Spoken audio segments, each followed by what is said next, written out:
A millionaire has just stepped out of a bakery when he hears a timid voice. "Sir, would you trade your cake for these shoes?" Shocked, he turns to see a little girl, no more than 7, holding a pair of worn-out shoes. He finds it odd and is about to walk away, but then he notices the desperation in her eyes. What he does next leaves the girl completely stunned. Autumn painted the streets in gold as Richard Sterling adjusted the cuff of his Italian shirt and pushed open the glass door of Le Ciel Pâtisserie. The aroma of vanilla and French chocolate enveloped his $5,000 suit as he observed, with cold eyes, the display case filled with pastries that cost more than many people's monthly rent.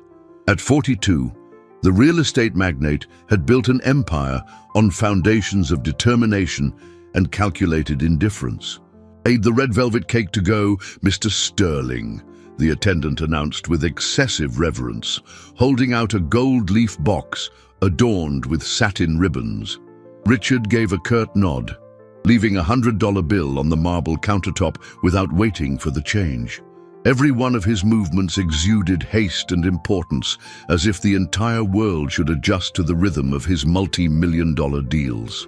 The afternoon was warm for October, and dry leaves danced in whirlwinds across the cobblestone streets of the city's most affluent neighborhood. Richard was walking toward his black Mercedes when something made him stop.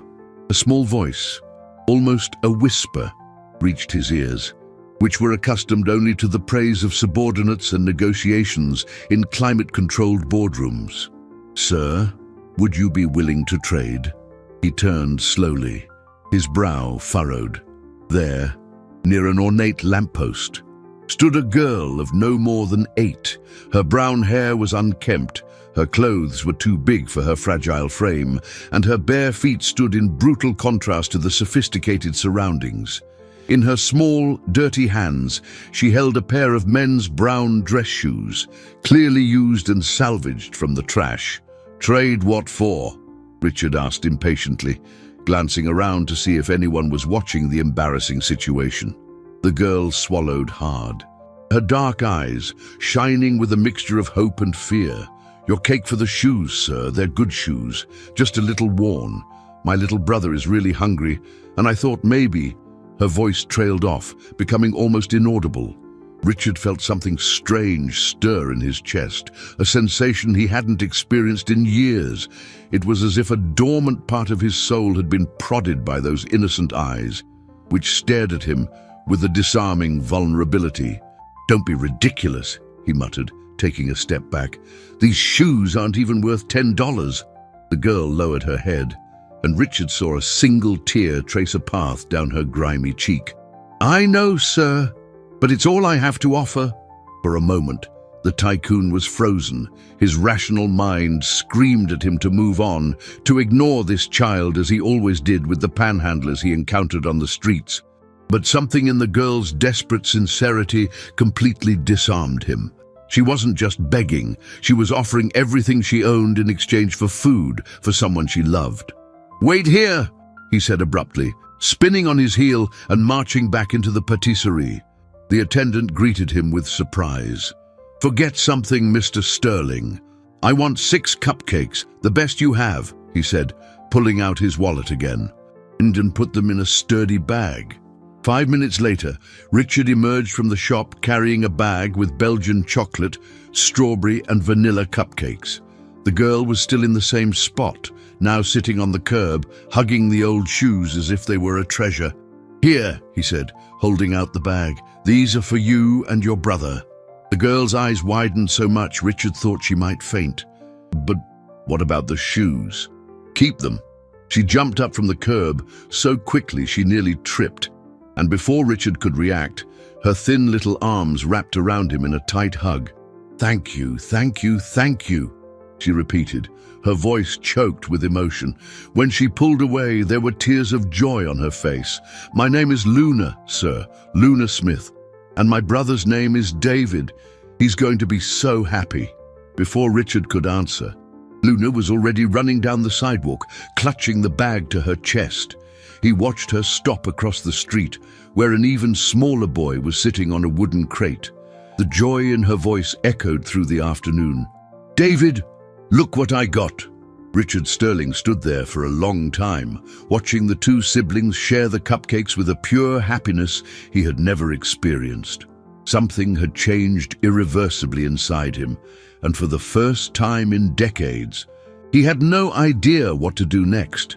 Richard couldn't get the image of the siblings out of his mind during the entire board of directors meeting. Sitting in his genuine leather chair, watching the profit projection charts on the state-of-the-art screen, his concentration was completely fragmented. The director's words reached him like a distant echo, while his thoughts returned again and again to those dark eyes full of hope. "Richard, do you approve the acquisition of the South End development?" asked Helena Vance, his business partner of 15 years, noticing his unusual distraction. "What? Oh, yes, approved," he mumbled, signing the documents without his usual meticulous analysis. Helena exchanged a worried glance with the others present. Richard Sterling never approved an $80 million investment without questioning every single detail. When the meeting finally ended, Richard dismissed his driver and decided to walk through the downtown streets. He needed fresh air and time to process the strange restlessness that had settled in his chest. As he passed a park, he saw a group of children playing on a colorful playground. All were well-dressed, accompanied by nannies or attentive parents, protected from the real world by a bubble of privilege. His mind flew to Luna and David. Where would they be sleeping tonight? Had they found more food?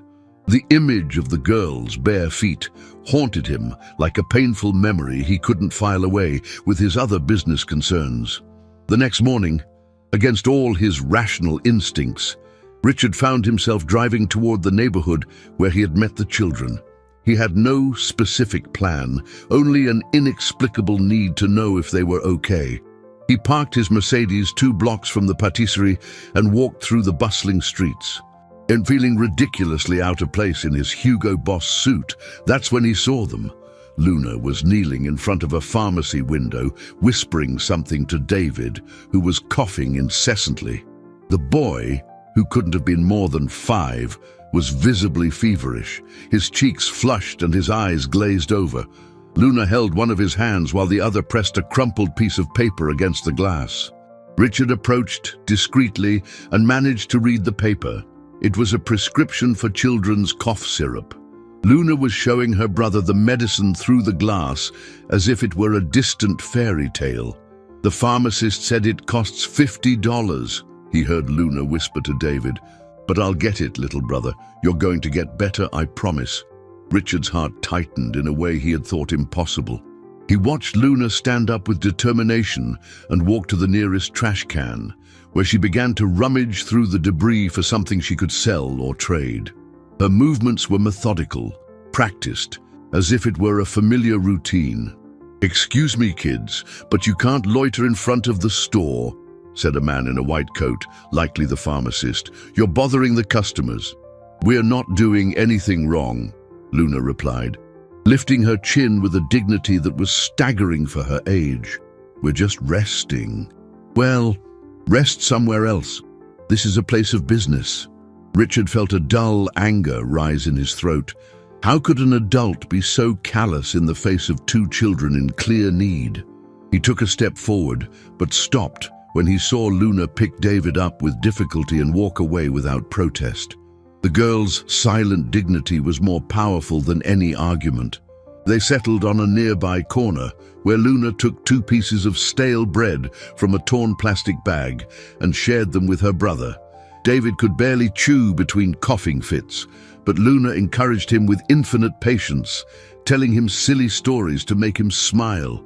"Once upon a time, there was a prince who lived in a castle made of clouds," she said, gesturing with her small hands. "And he had a horse that could fly higher than the birds."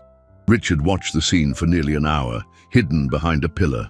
Luna's devotion to her sick brother was something he had never witnessed, not even in his own wealthy family. His parents had always outsourced his care to nannies and governesses, and he had done the same in his later relationships. As the sun began to set, Luna arranged some cardboard she had collected. creating a small, makeshift shelter for the night. David shivered from the cold, and she immediately took off her own jacket, a faded, patched garment, to cover him better. It was in that moment that Richard made a decision that would change everything. He crossed the street with determined steps, stopping in front of the two siblings. Luna recognized him immediately, her eyes lighting up with surprise and gratitude. "The cupcake man," she exclaimed, gently waking David. "Remember him?" "Little brother." David opened his feverish eyes and tried to smile, but another cough racked his small body. Richard knelt before them, and for the first time in years, he allowed his vulnerability to show in his voice. "You're both coming with me now." Luna recoiled instinctively, pulling David closer to her. Her eyes, which moments before had shone with joy at recognizing Richard, now showed a primal distrust he hadn't expected. The girl hugged her brother with a protective force, like a lioness defending her cub from an unknown predator. "We don't go with strangers," she said, her voice small but firm. "My grandma always said that before she left." Richard felt a lump in his throat. Of course, she would be suspicious. An 8-year-old living on the streets had probably learned bitter lessons about adults offering help with ulterior motives. He forced himself to speak more slowly, choosing each word with care. "I'm not a stranger. I'm the cupcake man, remember? I just want to take you somewhere warm, where David can get some medicine for that cough." David was shaken by another violent coughing fit, so strong that his little body trembled. Luna held him tight, whispering words of comfort in his ear, but Richard could see the desperation growing in her eyes. She knew her brother was getting worse, but her determination to protect him didn't waver. "We can manage on our own," Luna insisted, lifting her chin with wounded pride. "We don't need anyone's pity." Those words hit Richard like a slap in the face. Pity. Was that what she saw in his actions? He watched the two siblings, Luna, trying to look strong while her own eyes welled with worry, and David, feverish and weak, but trusting his older sister completely to keep him safe. It's not pity," Richard said softly, kneeling on the cold ground to be at their level. It's because you reminded me of something I had forgotten." "What's that?" Luna asked, still suspicious but slightly curious. Richard hesitated. How could he explain to a child that she had awakened a humanity in him he thought he had lost forever? How could he say that, for the first time in decades, he genuinely cared about someone other than himself? "How important it is to take care of the people you love," he finally answered, his voice huskier than he intended. Luna studied his face for long seconds, as if trying to decipher his true intentions. David coughed again, and this time a few specks of blood dotted his small hand. The fear that flashed in Luna's eyes was like a dagger to Richard's heart. "He's really sick," she murmured, more to herself than to Richard. "I don't know what to do anymore." "Let me help," Richard pleaded, extending his hand slowly. "Please." Luna looked at his outstretched hand, then at David's face, which was growing paler by the second. The internal struggle was visible on her small features, pride and distrust battling against a desperate love for her ailing brother. "If we go with you," she said finally, her voice almost a whisper, "do you promise you won't separate me and David? Do you promise we'll stay together?" "I promise," Richard answered without hesitation, and for the first time, he realized he truly meant it. "You stay together. Always." Luna took a deep breath and, with trembling hands, took Richard's. "Okay, but only because David needs medicine." Richard helped lift David, surprised by how light the boy was. The fever had left his cheeks flushed, but the rest of his face was frighteningly pale. As they walked toward the car, Luna kept one hand firmly on her brother's shirt, as if she feared he might disappear at any moment. "Whoa!" David whispered upon seeing the Mercedes, his feverish eyes widening in awe. "It's just like the cars in the movies." Richard smiled involuntarily. "Want to sit in the front to see all the buttons?" "Can I?" David asked. perking up for the first time since Richard had found them. "He stays with me in the back," Luna interrupted quickly, her distrust still palpable. "We always stay together." Richard nodded, understanding that he would have to earn Luna's trust one step at a time. He adjusted the back seat, set the climate control to a comfortable temperature, and drove carefully through the streets, watching in the rearview mirror as Luna examined every detail of the luxurious interior with a mix of fascination and apprehension. "Where are we going?" she asked when they stopped at the first red light. Richard met her gaze in the rearview mirror. "First, we're going to the hospital to take care of David's cough. After that, well, we'll figure out what's next." Luna nodded slowly, but Richard could see in her eyes that she was already calculating escape routes, memorizing landmarks. She didn't trust him yet. Perhaps she never would completely, but for the love of her brother, she was willing to take the risk. As he drove through the illuminated city streets, Richard wondered what he was getting himself into. His orderly, predictable life had been turned upside down by two children he barely knew, but strangely, for the first time in years, he felt truly alive. What would happen when they got to the hospital? And after? He had no answers, only a growing certainty that he could no longer abandon Luna and David to their fate. St. Jude's Medical Center was one of the most respected institutions in the city, its imposing facade of glass and marble reflecting the status of its usual patients. Richard had contributed generously to its pediatric wing years ago, more out of social obligation than genuine interest. He never imagined he would one day be there carrying an unknown child in his arms. Luna walked beside him with quick steps, her alert eyes taking in every move of the doctors and nurses who bustled through the gleaming corridors. Her small hand was firmly clasped to the shirt of David, who had fallen asleep in Richard's arms during the car ride. "Good evening, Mr. Sterling." The receptionist greeted him, recognizing him immediately. "How can we help you?" "I need urgent care for this child," Richard said, indicating David. "He has a high fever and is coughing up blood." The efficiency that always accompanied the Sterling name kicked in instantly.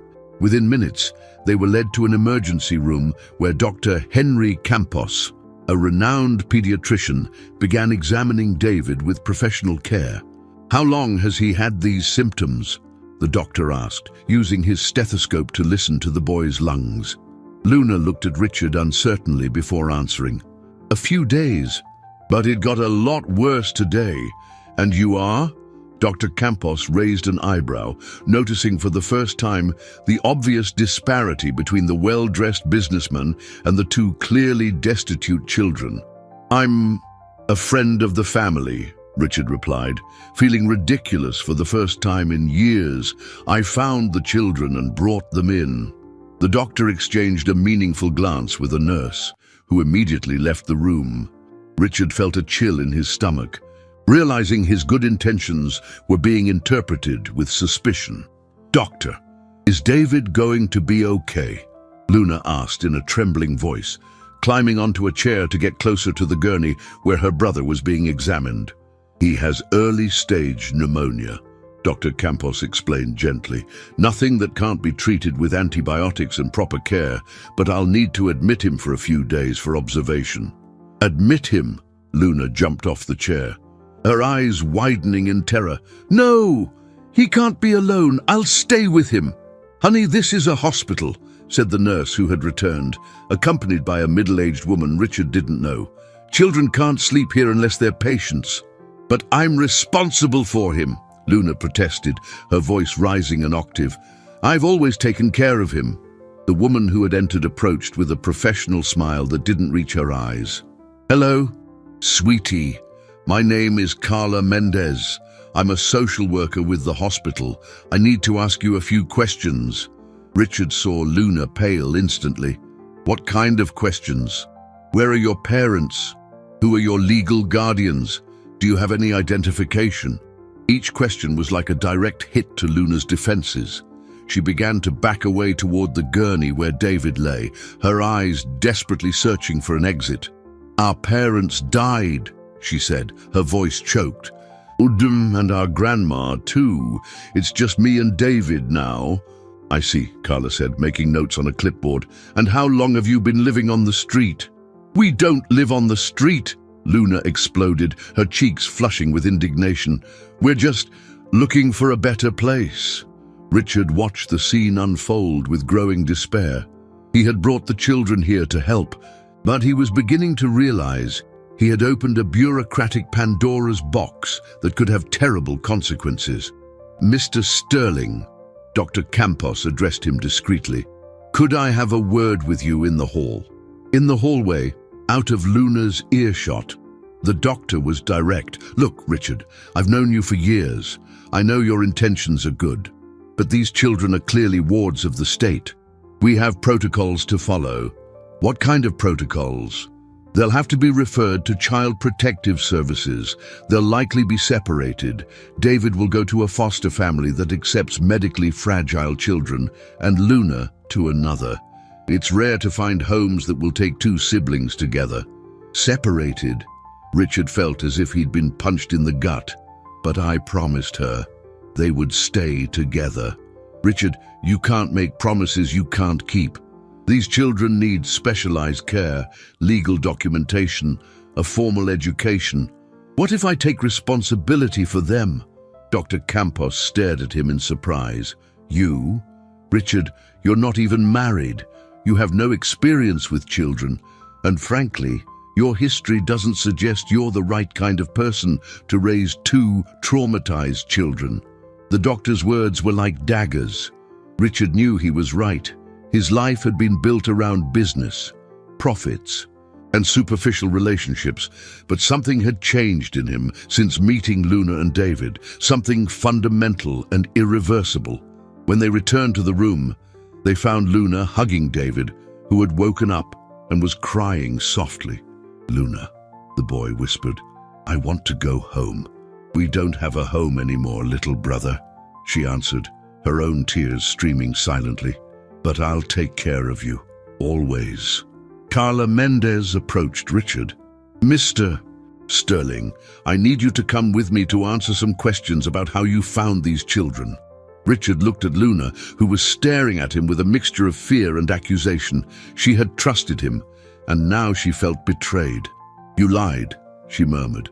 You said we would stay together. Luna, But she had already turned away, focusing all her attention on David. Richard realized he had lost her trust, perhaps forever. And worse, he had put the siblings in a situation where they could be separated just when they needed each other most. As he followed Carla Mendez down the hall, a single question hammered in his mind. How could someone who had built an empire on practical solutions feel so completely lost and powerless? The hospital's social services office smelled of disinfectant and old paperwork. Richard sat in an uncomfortable plastic chair, watching Carla Mendez organize a pile of forms that seemed to multiply before his eyes. Outside, he could hear the distant echo of voices in the hallway, and his heart ached, thinking of Luna and David alone in the emergency room. Mr. Sterling, Carla began, adjusting her reading glasses, I need to understand exactly how you met these children. Your story doesn't fit the usual protocol we see. Richard sighed deeply. How could he explain that a simple cake had completely changed his perspective on life? I found Luna 2 days ago in front of Le Ciel Patisserie. She wanted to trade a pair of old shoes for my cake. And you decided to help her because... I can't explain it, Richard admitted, running a hand through his hair.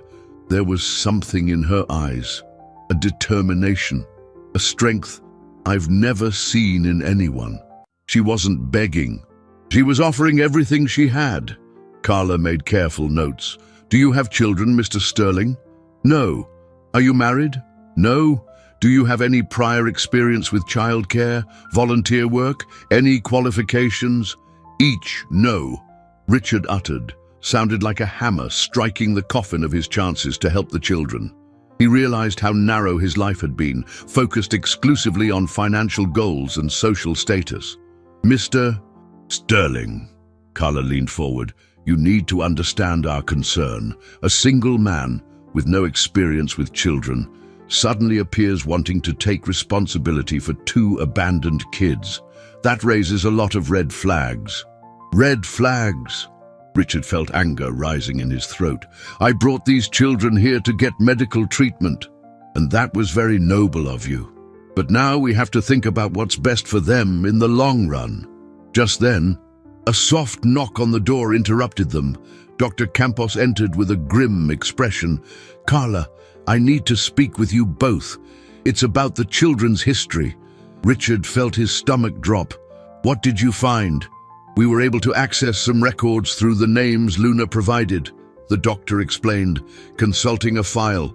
"Luna and David Smith did indeed lose their parents in a car accident 8 months ago. They went to live with their maternal grandmother, a Mrs. Hope Smith." "And where is the grandmother now?" Carla asked. "She passed away 6 weeks ago. Heart attack. The problem is, well, the children ran away from the funeral before social services could intervene." "Ran away?" Richard leaned forward. "According to the neighbors, Luna overheard someone say that she and her brother would be separated and placed in different homes. She took David and simply vanished." Richard closed his eyes, imagining the terror Luna must have felt. To lose the last person she loved and then discover she would be separated from her brother, the only family she had left. "There's more," Dr. Campos continued. "She has already been sought after by 3 different foster families in the last 2 months. All of them gave up." "Why?" Richard asked, though he suspected the answer. "Because she adamantly refuses to be separated from David. In one home, she escaped through a 2nd-story window carrying her brother on her back. In another, she simply stopped eating until they agreed to return them to the shelter." Carla sighed heavily. "It's a complicated situation. Luna has developed an extreme protective instinct toward her brother. It's understandable, but it's also problematic for the adoption process." "Problematic?" Richard shot up from his chair. "She's an 8-year-old girl who has lost everything and is fighting to keep the one person she still loves by her side." "How is that problematic?" "Mr. Sterling, you don't understand the complexities of the system," Carla said with forced patience. "Families willing to adopt 2 children are rare. Families willing to take on a medically fragile child are even rarer. And Luna, well, she has a history of difficult behavior." "Difficult behavior?" Richard's voice rose. "She's being loyal. She's being impossible," Carla corrected. "And it's hurting both her and David's chances of finding suitable homes." Dr. Campos looked at Richard with a gentler expression. "Look, Richard, I understand your impulse to help, but these children need stability, therapy, specialized education. They've been through significant trauma, and you think separating them will help with that trauma. It's not ideal, but sometimes we have to accept what's possible instead of what's perfect." Richard sat down again, the weight of reality crushing his naive intentions. "What happens now?" "David will be admitted for 3 days, the doctor explained. "During that time, we will contact Child Protective Services. They will evaluate the available options. And Luna? She can stay in the hospital's temporary shelter until we find a permanent solution." Richard imagined Luna alone in a strange room, not knowing if she would see David again, with no one to trust. The image was unbearable. "I want to see them," he said, standing up again. "Mr. Sterling," Carla interrupted, "perhaps it would be best for you to go home. Let the professionals handle the situation." But Richard was already walking toward the door. "I made Luna a promise, and I intend to keep it." As he left the office, he knew he had only a few hours before the bureaucratic system swallowed Luna and David whole. He needed a plan, and he needed it fast. But first, he needed to look Luna in the eyes and explain that he hadn't given up on her. The hospital corridor had never seemed so long, and each step echoed like a clock, ticking down the time he had left to keep a family together. When Richard returned to the emergency room, He found a scene that broke his heart. Luna was curled up in a chair next to David's gurney, her small legs drawn up to her chest, creating a protective barrier between herself and the world. Her eyes, red from crying, stared at him with a coldness he had never seen in a child. "Came to say goodbye," she said in a flat voice, as if she had spent every tear she had. "They said they're taking us to different places tomorrow." David, still weak but conscious thanks to the medication, clutched his sister's hand tightly. "Luna, I don't want to go without you." "I know, little brother," she whispered, stroking his hair with infinite tenderness, "but sometimes we don't get to choose." Richard knelt in front of the chair where Luna sat, trying to find words that could undo the damage he had caused. "Luna, I didn't know that. You lied," she interrupted, her voice small but sharp as a blade. "You said we would stay together. You said you would take care of us." "I still want to take care of you. I'm trying to do what?" Luna leaned forward, her eyes blazing with an anger far too old for her years. "You brought us here, knowing they would want to split us up." "Everyone always wants to split us up." Richard felt like he had been punched in the gut. "Luna, I swear I didn't know." "Grown-ups always know," she retorted bitterly. "They just pretend they don't so they don't feel bad." David began to cry silently, his small shoulders shaking. "I want to stay with Luna. I've always stayed with Luna."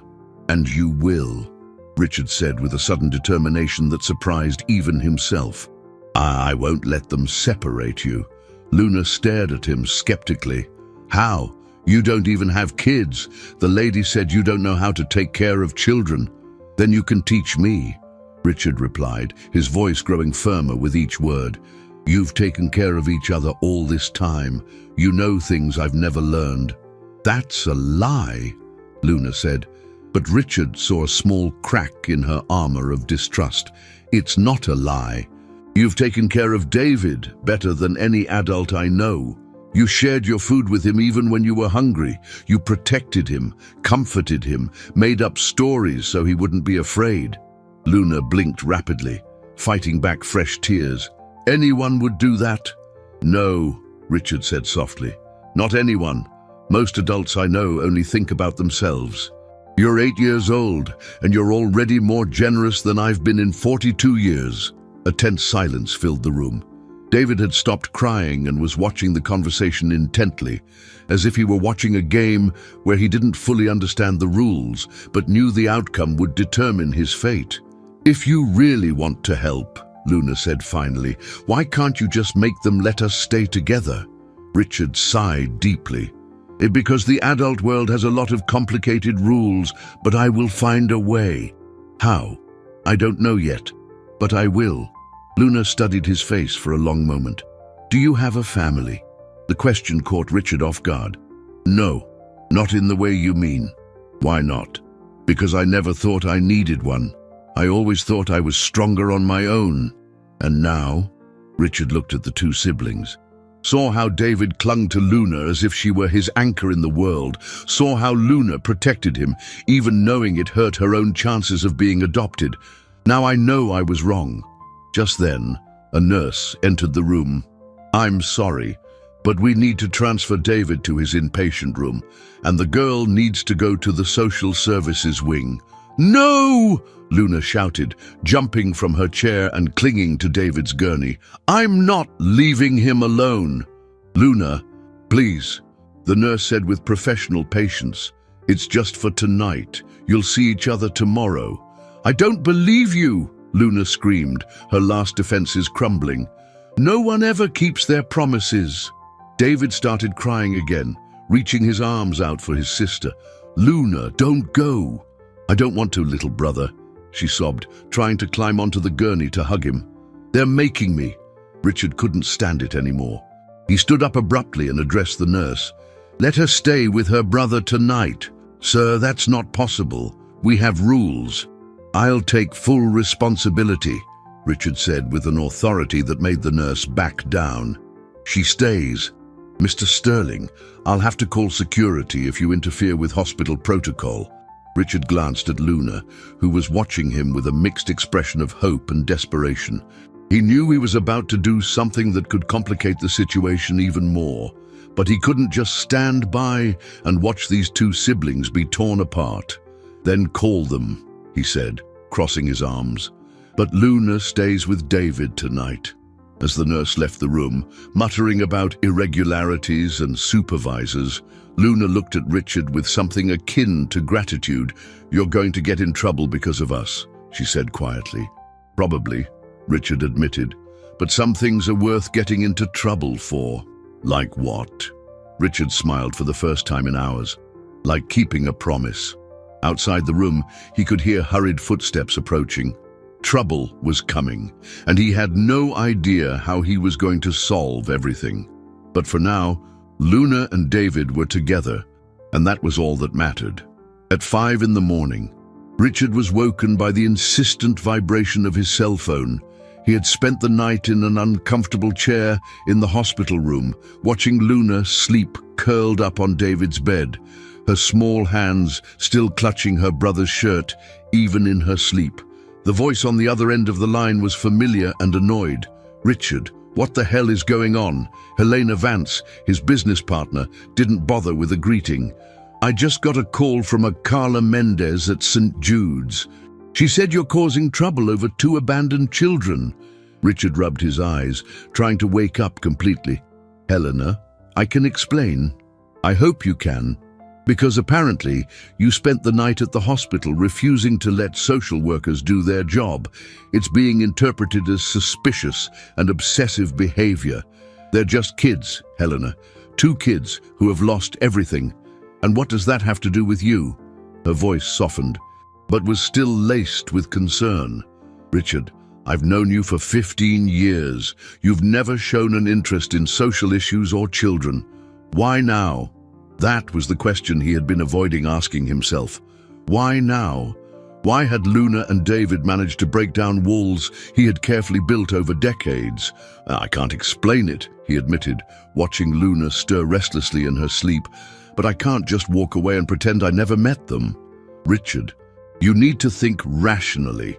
What do you know about raising children, especially traumatized children who've lived on the street?" Before Richard could answer, Luna woke with a start, her eyes immediately searching for David. When she saw he was okay, she breathed a sigh of relief, but then she noticed Richard on the phone. "Is it about us?" she asked, her voice hoarse with sleep. Richard nodded, and Helena must have heard the girl's voice. "Good God, Richard. Are you with them now? In the hospital?" "Helena, I have to go." "Don't you hang up. Listen, this is getting out of hand. You need legal help, and you need it fast. I know someone who can help you." "Who?" "Margaret Olson. She's a lawyer specializing in family law and adoption. She's expensive, but she's the best." Richard jotted down the number Helena gave him, thanked her, and hung up. Luna was watching him intently. Who was that?" "My business partner. She knows a lawyer who can help us." "Help us how?" "Help us find a legal way for you to stay with me." Luna sat up in bed, her eyes widening. "You really want to keep us?" "I do." "Why?" Richard hesitated. How could he explain that she had shown him a form of love he had never known? That David had taught him about vulnerability and trust? That together, they had made him realize the immense void that had always existed in his life? "Because you showed me what a real family is," he said finally. David had woken up during the conversation and was listening with large, hopeful eyes. "Are you going to be our daddy?" The question hit Richard like a lightning bolt. Daddy, a word he had never imagined applying to himself. "If you'll have me," he replied, surprising himself with the firmness in his own voice. It was then that Luna did something that changed everything. She slid off the bed, walked over to Richard, and, without warning, hugged him tightly. "I want to," she whispered against his chest. "I really want to." David held out his small arms from the bed. "Me too." Richard embraced them both, feeling something inside him completely melt away. For the first time in his life, he understood what it meant to love someone more than himself. At that moment, the door opened and Carla Mendez entered, accompanied by a man in a grey suit whom Richard didn't recognize. "Mr. Sterling," Carla said in an official tone, "this is Mr. Robert Mendez from Child Protective Services. We need to talk." Richard stood up, keeping Luna and David close. "Of course. Mr. Sterling," Mr. Mendez began, "we understand your intention to help, but your conduct over the last 24 hours is concerning. Interfering with hospital protocol, refusing to allow social workers to do their jobs. I just wanted to make sure the children stayed together. And that's admirable. But there are legal processes that must be followed." Richard took a deep breath. It was now or never. "Sir, I would like to begin the legal process to adopt Luna and David." The silence that followed was deafening. Carla and Mr. Mendez exchanged meaningful glances. "Mr. Sterling," Mr. Mendez said finally, "the adoption process is complex and lengthy, especially for an inexperienced single man. It can take months, even years. And in the meantime, the children will be placed in temporary foster homes. Together, that would be difficult to guarantee." Richard looked at Luna, who was staring at him with a mixed expression of hope and terror. He made the most important decision of his life. "And then I'll get married." Everyone in the room stared at him in disbelief. "Mr. Sterling," Carla said slowly, "you can't just get married to facilitate an adoption. That would be fraudulent." "It wouldn't be fraudulent if I married someone who also wants to adopt these children." "And who would that be?" Richard smiled, a crazy but possible idea taking shape in his mind. "My best friend, Helena Vance. She's a psychologist, has experience with children, is financially stable." Luna tugged on his shirt. "You're getting married for us. I'll do whatever it takes to keep you with me," he said, kneeling to be at her level. "That's a real promise." Mr. Mendez sighed deeply. "Mr. Sterling, even if you were married tomorrow, there would still be psychological evaluations, home studies, adjustment periods." "How long?" "At least 6 months." Richard looked at Luna and David. 6 months was an eternity for 2 children who had already lost everything, but it was better than the alternative. "Then let's start today," he said with determination. Luna smiled for the first time since they had arrived at the hospital. A small seed of hope had been planted, and Richard would do anything to see it grow. 3 days later, Richard found himself in the impeccable office of Margaret Olson, a woman in her 50s with grey hair, tied in a severe bun, and eyes that seemed to see right through people. The lawyer had spent the last 40 minutes reviewing the situation with the clinical efficiency of a surgeon analyzing a complex case. "Mr. Sterling," she said, closing the file, "I'm going to be blunt with you. This is one of the most complicated cases I've seen in my 20-year career." Richard felt his stomach sink. "Why?" "First, you're a 42-year-old single man with no prior experience with children. Second, these kids have a history of significant trauma and behaviors the system deems difficult. Third, Luna has already run away from 3 prior placement attempts. But doesn't that prove she needs to stay with her brother? To us, yes. To the system, it proves she's a flight risk." Ms. Olson sighed. "The U.S. adoption system prioritizes traditional families, young, married couples, preferably without biological children, who want infants or young children with no complications. And the idea of marrying Helena, it would help, but it's not a magic bullet. You'd both have to undergo individual and couples psychological evaluations, prove the marriage is genuine and not a sham to facilitate the adoption." Richard ran his hands through his hair. "Miss Olson, I have to be honest. Helena has been my best friend for 15 years, but we've never had a romantic relationship. That complicates things. The evaluators are trained to spot marriages of convenience. So what do you suggest?" The lawyer leaned back in her chair, studying Richard carefully. "Tell me your real motivation. Why these specific children? Why now? Richard hesitated, then decided to be completely honest. Luna looked me in the eye and offered me everything she had for a piece of cake for her brother.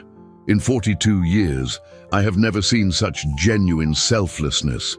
And David, he trusts her completely, without question.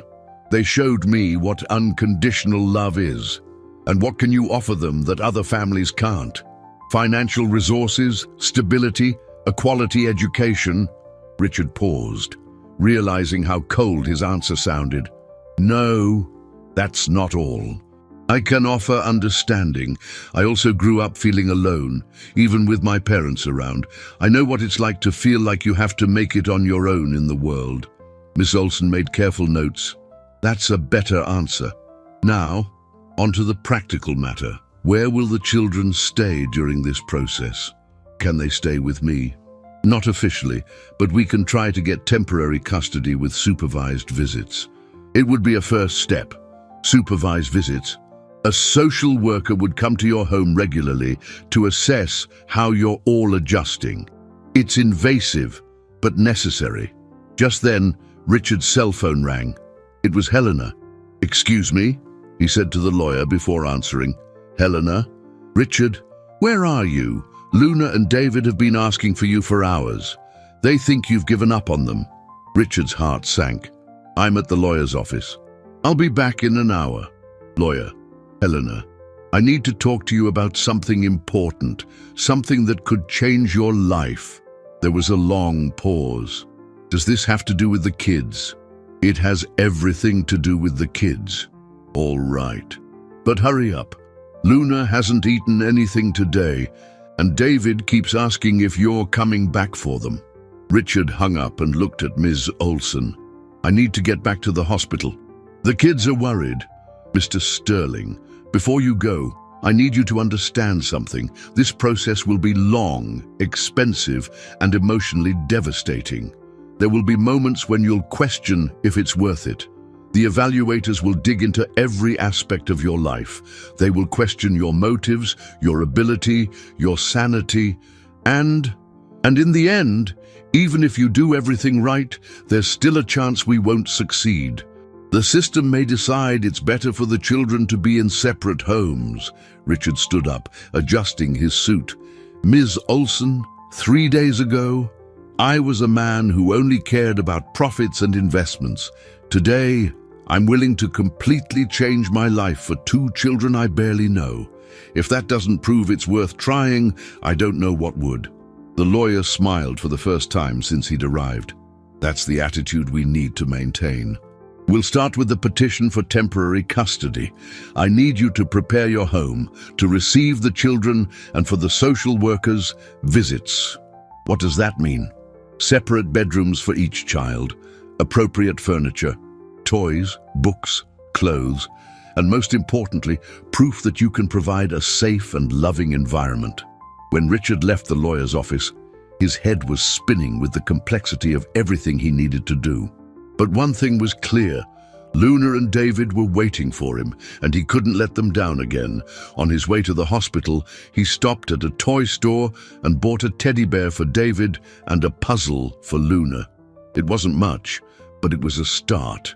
When he arrived at the hospital room, he found Luna sitting in a chair next to David's bed, telling the same story of the prince in the clouds he'd heard before. But this time, when she saw him, her eyes truly lit up. "You came back," she said, jumping from her chair. "I promised I would," Richard replied, hugging her, "and I always keep my promises." As he handed the gifts to the children, Richard realized he was crossing a line from which there was no return. He was no longer just a wealthy businessman trying to help 2 needy kids. He was a man who had found his family, and he would do anything to protect it. Richard Sterling's penthouse apartment had always been a symbol of his success. Italian marble floors, designer furniture, carefully placed contemporary art. Now, looking at the space through the eyes of a potential father, he realized how cold and unsuitable it all seemed for children. "Are you sure about this?" Helena asked for the 10th time, following him through the rooms as he jotted down a growing list of necessary changes. "Richard, This apartment costs $3 million. You're going to turn it into a family home. I have to, he answered, measuring what would be Luna's room. The social worker is going to assess whether it's an appropriate environment for children. Helena sat down on the white leather sofa, watching her friend with a mix of admiration and concern. I've never seen you like this. So, determined about something that doesn't involve money. Richard stopped measuring and looked at her. Helena, I need to ask you something, and I want you to be completely honest. I always am. Will you marry me? Helena nearly choked on the coffee she was sipping. What? Not a real marriage, Richard quickly clarified, but a legal marriage that would help us adopt Luna and David together. The lawyer said it would increase our chances. Helena was silent for a long moment, processing what she had heard. Richard, you're asking me to marry you for 2 children you've known for a week. I am. And if I say no, then I'll try to adopt them on my own, even knowing it will be harder. Helena stood up and walked to the window overlooking the city. You love them, don't you? The question caught Richard off guard. Love was a word he rarely used, and always in the context of material things. But thinking about Luna and David, there was no other word to describe what he felt. I do, he admitted. More than I thought it was possible to love anyone, even though they're not your blood. Helena, blood doesn't make a family. Luna has taken better care of David than many biological parents take care of their children. She's 8 years old and she already understands what unconditional love means. Helena turned to face him. And you, do you understand? I'm learning. Would marrying me just be a piece of paper to you? Richard hesitated. You've been my best friend for 15 years. I trust you more than anyone. If I had to choose someone to raise these children with me, it would be you. That's not an answer. It's the only honest answer I can give right now. Helena sighed deeply. I need to meet these children first. If I'm going to consider this insanity, I need to understand why they're so special. 2 hours later, they were at the hospital. Luna was helping David put together the puzzle Richard had brought, her infinite patience clear in the way she guided her brother's small hands. Luna, David, Richard said, I want to introduce you to my best friend, Helena. Luna looked up, immediately wary. Hi, she said politely, but kept her distance. Helena knelt beside the bed. Hi, Luna. Richard has told me a lot about you. Told you what? That you're very brave and take great care of your brother. Luna didn't respond, but Richard saw her features relax slightly. Helena is a psychologist, Richard explained. She helps kids who have been through tough times. Like us, David asked with curiosity. Just like you, Helena confirmed softly. Can I help with the puzzle? Over the next hour, Richard watched Helena interact with the children. She didn't force intimacy or make empty promises.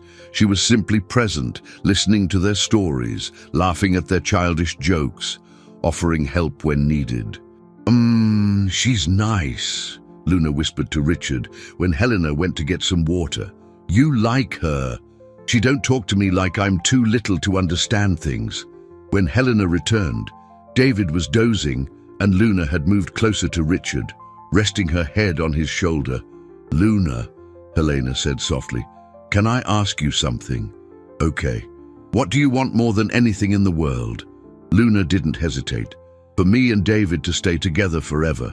And for someone to really want us, not because they feel sorry for us. And what if I told you that Richard and I are thinking about being a family with you? Luna's eyes widened. You two? Together?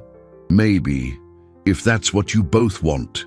Luna looked from Helena to Richard, then back to Helena. Do you guys like each other? We like each other as friends, Helena answered honestly. But we're still figuring out if we can like each other in other ways, too. And what if you can't? Then we'll find another way to make this work. The important thing is that you two stay together and stay safe. Luna was quiet for several minutes, processing this. Finally, she asked her, can I think about it? Of course, said Richard. It's a very important decision. When they left the hospital, Helena was quiet. Richard waited until they were in the car to ask, So, they're special, Helena admitted. Especially Luna.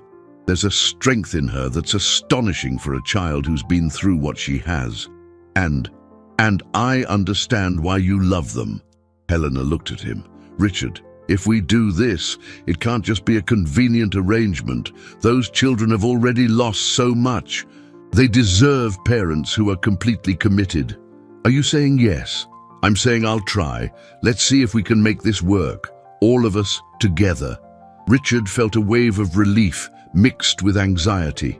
He now had a partner on the most important journey of his life, but he also knew the real challenges were just beginning. Thank you, Helena. I don't know how to thank you. Don't thank me yet. First, let's see if we can convince the system that we're a real family. As they drove home, Richard realized his life had become completely unpredictable. But for the first time, that didn't scare him. It thrilled him. 2 weeks later, Richard's apartment had been transformed from a bachelor pad into something that was beginning to resemble a family home. Luna's room was painted a soft lilac with a small bed covered in a floral comforter. David's room, in shades of blue and green, had shelves filled with children's books and a mobile of airplanes that Helena had picked out. But all the preparation in the world could not have readied Richard for the first visit from the social worker. Ms. Carmen Rodriguez arrived promptly at 9 a.m., carrying a thick file and an unreadable expression. She was a woman in her 40s, with dark hair pulled back in a practical ponytail and eyes that seemed to catalogue every detail of her surroundings. "Mr. Sterling," she said, shaking his hand with professional firmness, "I'm responsible for the home environment evaluation for the temporary custody of Luna and David Smith." "Please come in," Richard said, trying to sound confident despite his nerves. Helena stood beside him, dressed casually but elegantly, trying to project the image of a devoted future wife.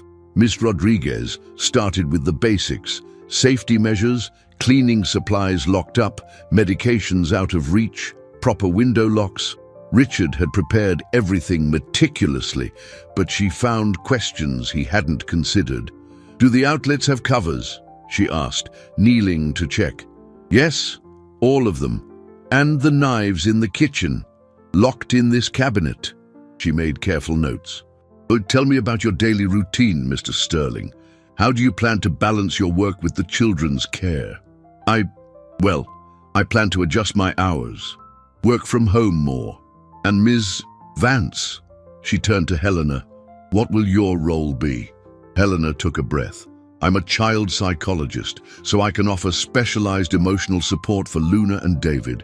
I also plan to reduce my caseload to be more present." "Do you have definite wedding plans?" Richard and Helena exchanged a quick glance. "Soon," Richard said. "We're organizing a simple ceremony." Miss Rodriguez made more notes. "And how long have you been in a romantic relationship?" The silence that followed was a few seconds too long. "We've been friends for a very long time," Helena said finally. "The romantic relationship is more recent." Mrs. Rodriguez's eyebrows rose almost imperceptibly. "I see. And when did you discover you wanted to adopt these specific children?" "When Richard met them," Helena replied. "He told me about them. I met them, and we decided we wanted to build a family together." "Interesting," the social worker murmured. "In my experience, couples who decide to adopt usually spend months, sometimes years, discussing the possibility. You made this decision very quickly." Richard felt sweat on his forehead. "Sometimes you just know when something is right." She continued her inspection, checking the children's rooms, the bathroom, the play area. Everything was perfect, perhaps too perfect. "Mr. Sterling," she said, stopping at the door of Luna's room, "where are the used toys?" "I'm sorry. Everything in here is new. New bed, new toys, new clothes. For a child who has lived on the street, this can be overwhelming. Children need familiar objects, things with a history." Richard realized his mistake. In his rush to create the perfect environment, He had forgotten that Luna and David had their own history, their own belongings, even if they were few. "They have a few things at the hospital," he said. "A plastic bag with some clothes, some personal items. Those things should be here, Mrs. Rodriguez said, making a note that seemed particularly important. Children need continuity, not a brand new life that erases their past. The visit continued for 2 hours. Every question seemed to have a hidden trap. Every answer opened the door for more questions. When Ms. Rodriguez finally prepared to leave, Richard felt as though he had failed a test whose rules he didn't fully understand. "Thank you for your time," she said at the door. "I'll be sending my preliminary report to Ms. Olson and to Child Protective Services." "And when will we know the result?" Helena asked. "In a few days. But I must say, there are issues that need to be addressed." After she left, Richard collapsed onto the sofa. "We failed, didn't we?" "I don't know," Helena said, sitting beside him. "But I think she's right about one thing. We're trying to create a perfect life for Luna and David, when what they really need is a place where they can be themselves." "What do you mean?" "I mean, maybe we should be asking them what they want in their rooms, what colors they like, what toys they'd want. We're planning for them without them." Richard realized Helena was right. "Let's go to the hospital," he said, standing up. "Let's get their things and ask them what they want their new home to be like." On the way to the hospital, Richard reflected on how he had approached the whole situation like a business project. Identify the problem, create a solution, implement it efficiently. But Luna and David weren't a project. They were two small people with their own feelings, fears, hopes, and opinions. When they arrived at the hospital room, they found Luna teaching David to draw with the colored pencils Helena had brought on her previous visit.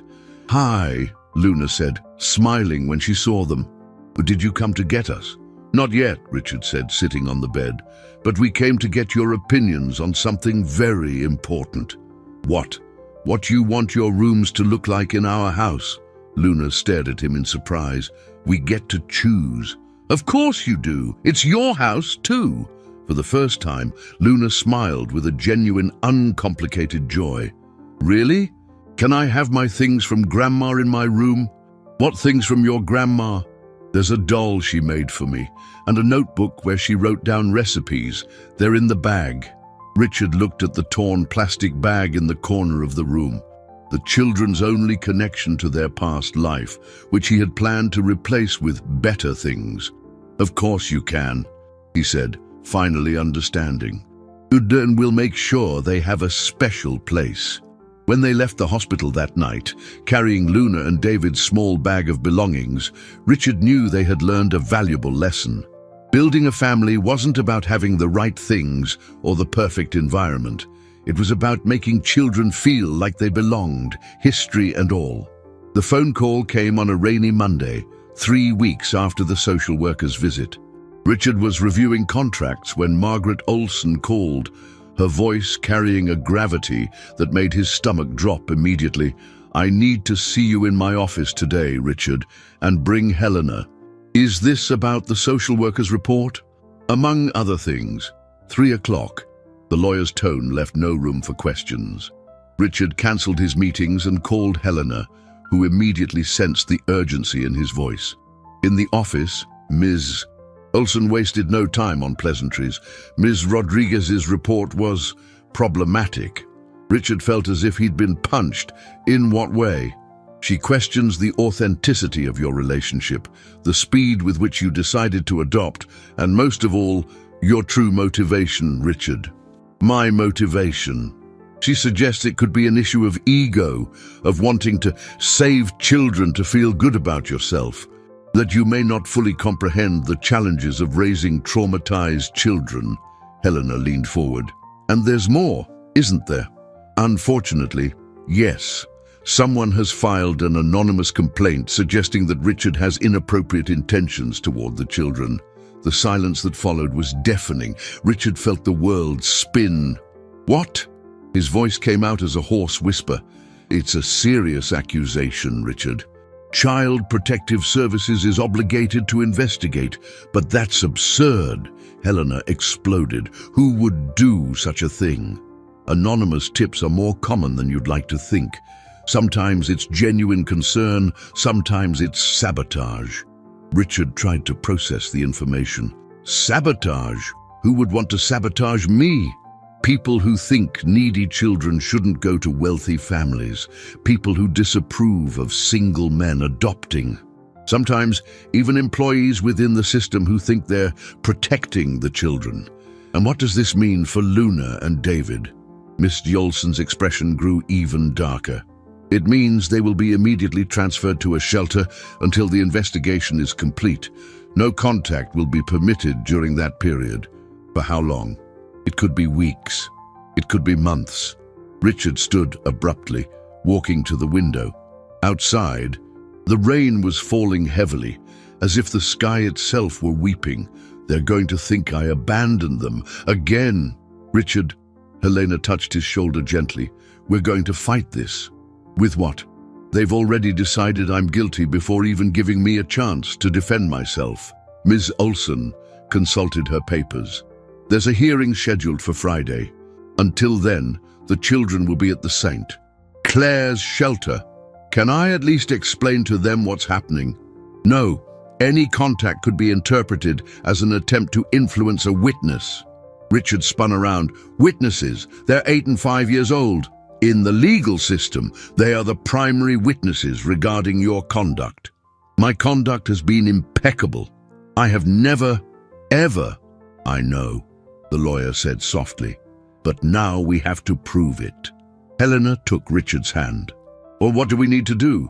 Gather evidence, character witnesses, records of your interactions with the children, and most importantly, find out who made this complaint. How? Leave that to me. I have some contacts who can help. That afternoon, Richard drove to the hospital where Luna and David were still staying. David had developed a secondary infection that had extended his stay. He knew he couldn't speak to them, but he had to see them one last time before they were taken. From the hallway, through the room's window, he saw Luna playing with the doll her grandmother had made, while David colored in a book. They looked so small, so vulnerable. How could anyone suggest he would harm them? It was then he saw Carla Mendez, the social worker, approaching the room with 2 uniformed CPS officers. No, Richard murmured, his heart breaking.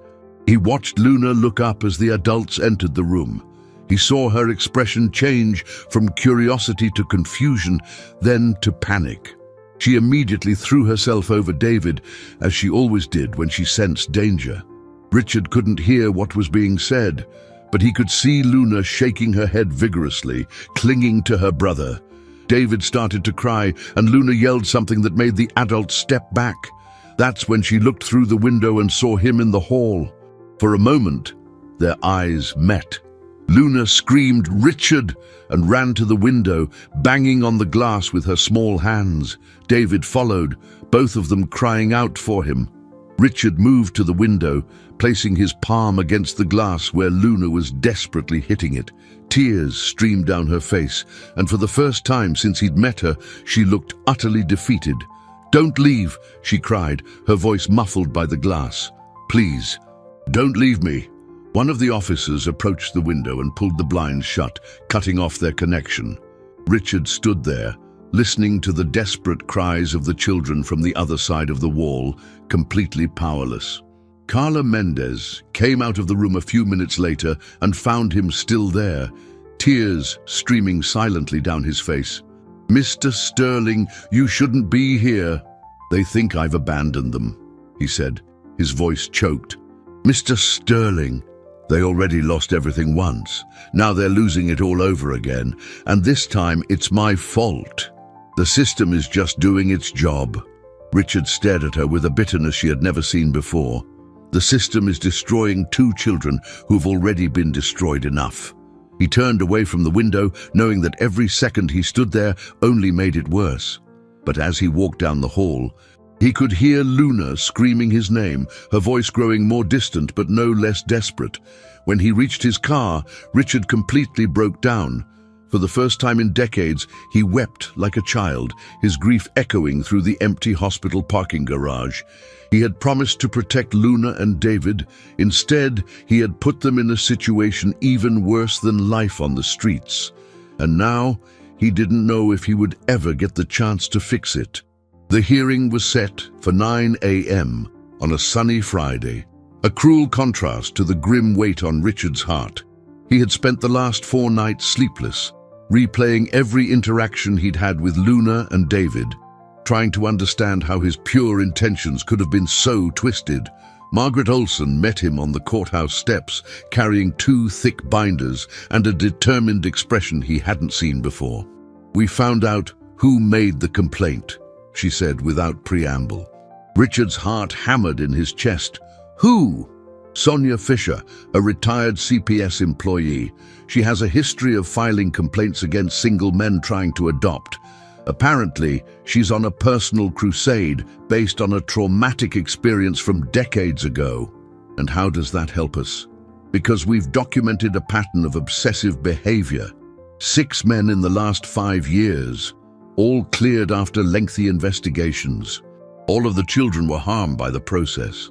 They entered the building, and Richard smelled the familiar scent of old paper and disinfectant that seemed to permeate every government building. His mind flew to Luna and David. How were they? Were they being treated well at the shelter? Were they scared? "Is Helena bringing the witnesses?" he asked. "Yes, Dr. Campos from the hospital.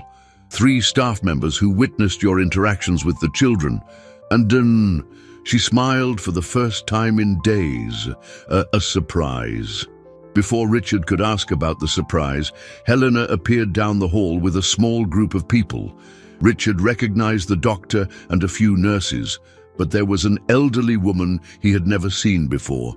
"Richard," Helena said, "I'd like you to meet Mrs. Maria Santos, Luna and David's grandmother's neighbor." The woman, who must have been in her 70s, approached with a firm step and shook Richard's hand with surprising strength. "So, you're the man who wants to take care of those children?" "I am," Richard answered, confused as to why she was there. "Mrs. Hope told me about you before she passed."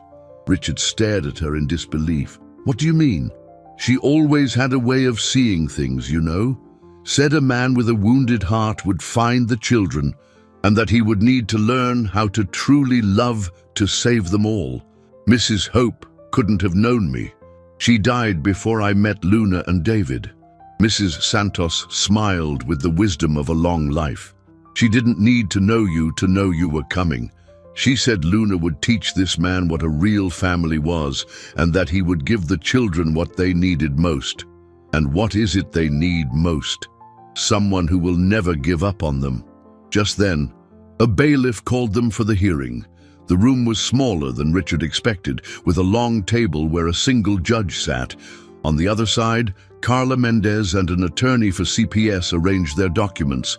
And there, in 2 small chairs near the judge's bench, were Luna and David. Richard's heart shattered seeing them. Luna was wearing clothes that were clearly not hers, too big and in faded colors. Her eyes, usually so vibrant, looked dull. David was clinging to her arm, obviously frightened by the formal setting. When Luna saw him, her eyes filled with tears, but she didn't move. Richard could see the internal struggle on her face. She wanted to run to him, but she had learned not to trust anymore. "All rise," the bailiff began, and the judge, a gray-haired man with a solemn voice, started the proceedings. "Dean, we are here to evaluate the suitability of Richard Sterling for the temporary custody of Luna and David Smith, as well as to investigate the allegations made against him." The CPS attorney spoke first, presenting the complaint and questioning the speed of Richard's decision to adopt, his lack of experience, the nature of his relationship with Helena. "Your Honor," the attorney said, "we have a single man with no experience who rashly decided to adopt 2 traumatized children. This raises legitimate questions about his true motivations." Then it was Margaret Olson's turn. "Your Honor, We would like to present evidence that this complaint is part of a pattern of systematic harassment by a former employee of the system. She presented the documentation on Sonia Fisher, showing the repeated, baseless complaints. Then she called the witnesses. Dr. Campos testified about Richard's care for the children at the hospital, his genuine concern, his respectful interactions. The nurses confirmed they never saw anything inappropriate, but it was Mrs. Santos who changed everything. Your Honor, she said, her voice clear and firm, these children have lost everything twice in their lives, first their parents, then their grandmother. But they never lost one thing, their love for each other. She pointed to Luna and David, and to look at them. See how Luna protects her brother, even now, even when she's afraid. That girl has her grandmother's heart, strong, brave, and full of love. The judge leaned forward. And what is your opinion of Mr. Sterling? My opinion is that Hope was right. This man didn't know he was looking for a family until he found these children, and these children were waiting for someone who would love them exactly as they are. Then, something unexpected happened. Luna stood up from her chair. Can I talk? She asked, her voice small but determined. The judge hesitated, then nodded. You may, dear. Luna looked directly at Richard, then at the judge. I know everyone wants to know if Richard is a good person, and I'm going to tell you how I know he is. She took a deep breath. The first day, he could have just given me the cake and left. But he came back and bought more food. At the hospital, when they said me and David would be separated, he promised he wouldn't let them. And when the lady said I couldn't stay with David, he fought for me to stay. Her tears began to fall, but her voice remained steady. He never lied to me, not even when the truth was hard, and he never, ever made me feel scared. Luna looked directly at the judge. You want to know if he's a good person? I can tell you. A good person is someone who remembers your birthday even when you forget. Someone who reads you stories even when they're tired. Someone who cries when you cry, even if they're a grown-up. The courtroom was utterly silent. And you want to know why I know he will never give up on us? Because he's here. Even when everyone said bad things about him, even when it was hard, he came to fight for us. Luna turned to Richard, and for the first time in a week, she truly smiled. I want to go home with him. The judge watched Luna for a long moment after her speech, his eyes reflecting a wisdom gained from decades of dealing with broken families. The silence in the room was almost tangible, broken only by the soft sound of David sobbing quietly as he held his sister's hand. Luna, the judge said in a kind voice, you can return to your seat, dear.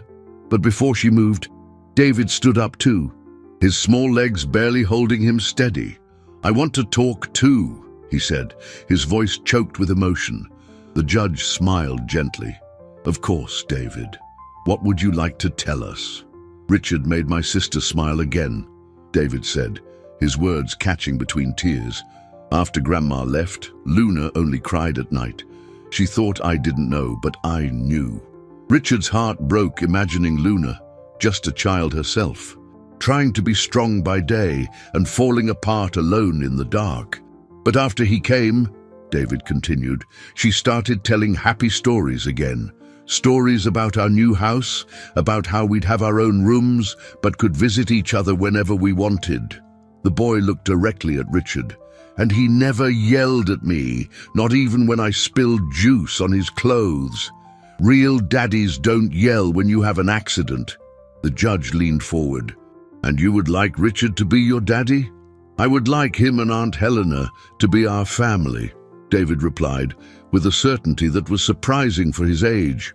Because family is when people worry about you, even when you're far away. The two children returned to their seats, but the impact of their words resonated through the room. Richard saw tears in the eyes of several people present, including the judge himself. Mr. Sterling, the judge said, addressing him directly, would you please rise? Richard obeyed, his legs trembling slightly. This court has heard testimony regarding your character, your intentions, and most importantly, the impact you have had on the lives of these two children. We have also carefully reviewed the allegations made against you." The judge paused, consulting his papers. "Regarding the accusations of inappropriate behavior, this court finds them to be completely baseless. The evidence presented shows a pattern of harassment on the part of the complainant, not any impropriety on your part." Richard felt a wave of relief, but he still didn't dare breathe completely. "As for the matter of adoption," the judge continued, "this court recognizes that exceptional situations sometimes require exceptional solutions. We rarely see such a genuine connection between prospective adoptive parents and children." He looked at Luna and David, then back at Richard. "Therefore, I am granting temporary custody of Luna and David Smith to Mr. Richard Sterling on the condition that he immediately begins the legal proceedings for permanent adoption." The room erupted in murmurs of relief and approval. Richard felt his legs give way, and Helena had to grab his arm.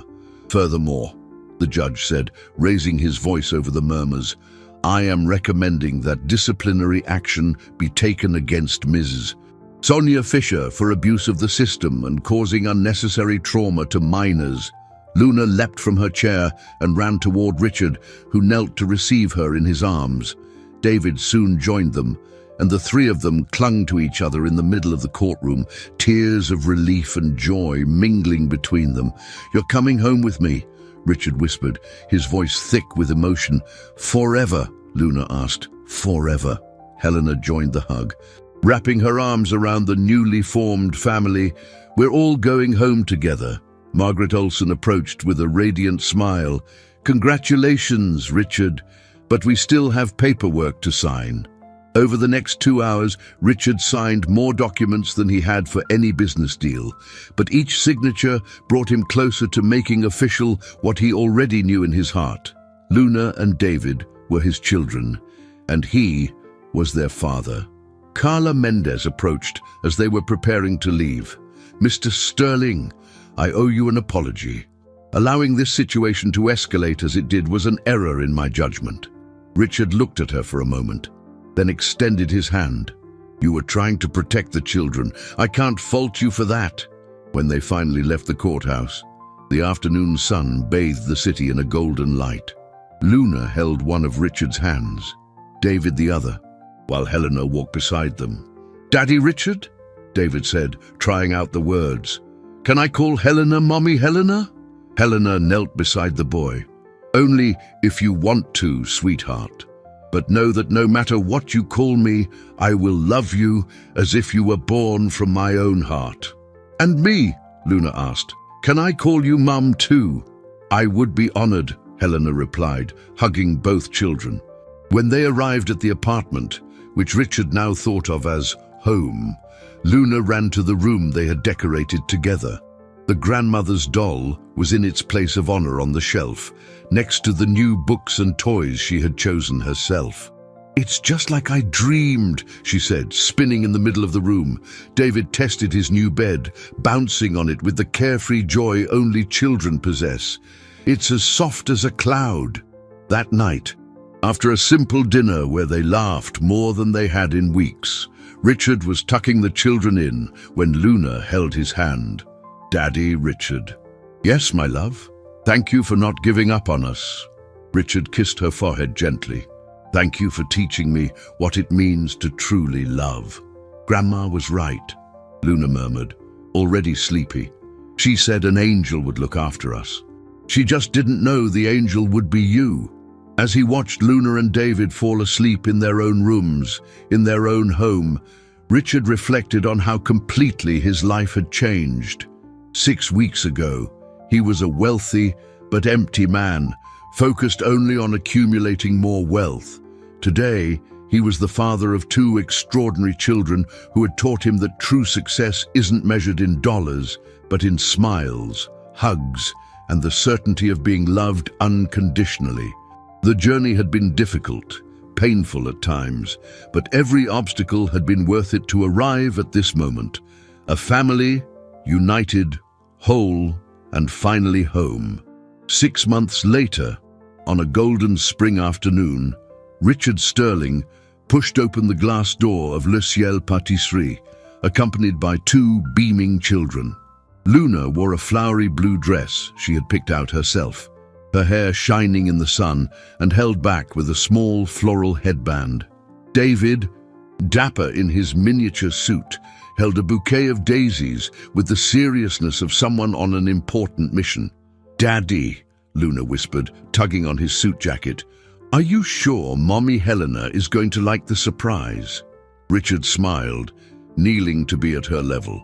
"I'm sure, sweetheart. After all, it was you and David's idea to throw this party." The patisserie had been transformed for the occasion. Gold and white balloons decorated the space, and a special table was set with the 3-tiered cake Luna had helped choose. It wasn't just a wedding reception, it was a family celebration. Helena arrived a few minutes later, accompanied by Dr. Campos, Mrs. Santos, and a few other friends who had become part of their unlikely story. When she saw the decorations and realized the children had organized everything, her eyes filled with tears. "Surprise, Mommy!" Luna and David shouted in unison, running to hug her. "You did all of this for me?" Helena asked, her voice thick with emotion.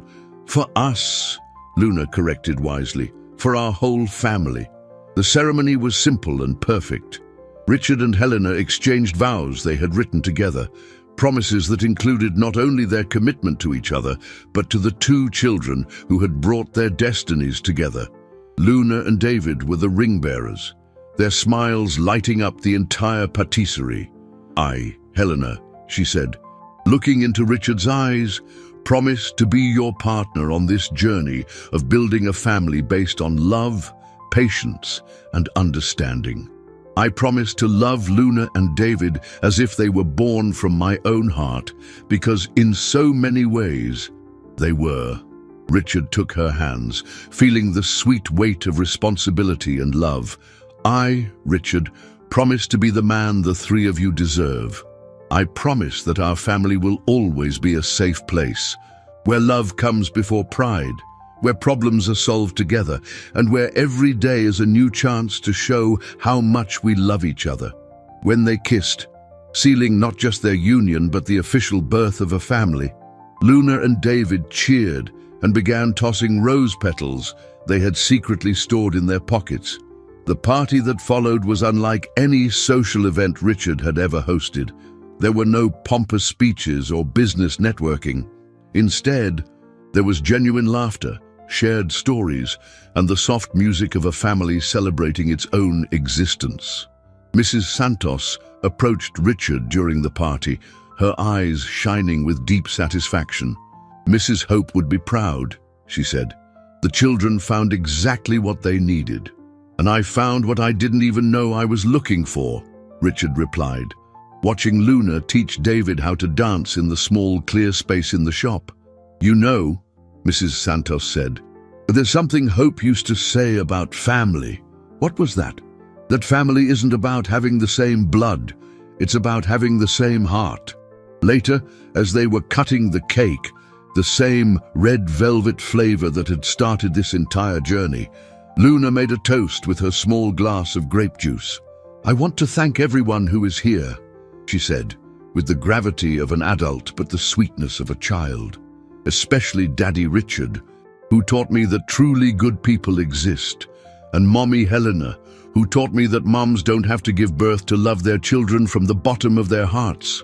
She looked at David, who stood beside her with chocolate on his face.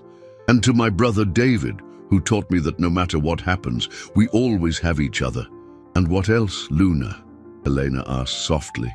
Luna thought for a moment, then smiled with that precocious wisdom that defined her. "Dan, to Grandma Hope, who is in heaven watching over us. She always said that miracles happen when you least expect them, in ways you can't even imagine." As everyone raised their glasses, adults with champagne, children with juice, Richard looked around the transformed patisserie. 6 months ago, this place had represented just another stop in his empty routine. Today, It was the cradle of his family, the place where it all began with a simple act of generosity. At the end of the afternoon, as they were heading home, all together in the same car, Luna and David chattering excitedly in the back, Helena beside him organizing the day's photos, Richard drove past the corner where he had first met the children. "Pull over," he said suddenly. "Why?" Helena asked. "I just want to see something." He parked in the same spot where Luna had tried to trade old shoes for a piece of cake. The lamppost was still there. The sidewalk was still the same, but everything had completely changed. "Was it here?" Luna asked, recognizing the spot. "It was here," Richard confirmed. Luna got out of the car and walked to the lamppost, touching it gently as if it were a monument. "It's weird to think our whole family started right here." "It's not weird," Helena said, joining her. "It's magical." David ran up to them, holding something in his hand. "Look what I found." It was a pair of small, worn children's shoes, abandoned near the trash can. For a moment, they all stood in silence, remembering how it had all begun. "Do you think there's a kid around here who needs help?" Luna asked, her eyes already scanning the street's shadows. Richard smiled, recognizing in her the same impulse of generosity that had changed his life. "Not today, my love, but we'll always be watching. Always ready to help when someone needs it." As they walked back to the car, Luna took Richard's hand. "Daddy, can I ask you something? Always. If you could go back in time and never have met me that day, would you?" Richard stopped walking and knelt before her, looking directly into the dark eyes that had changed his life forever.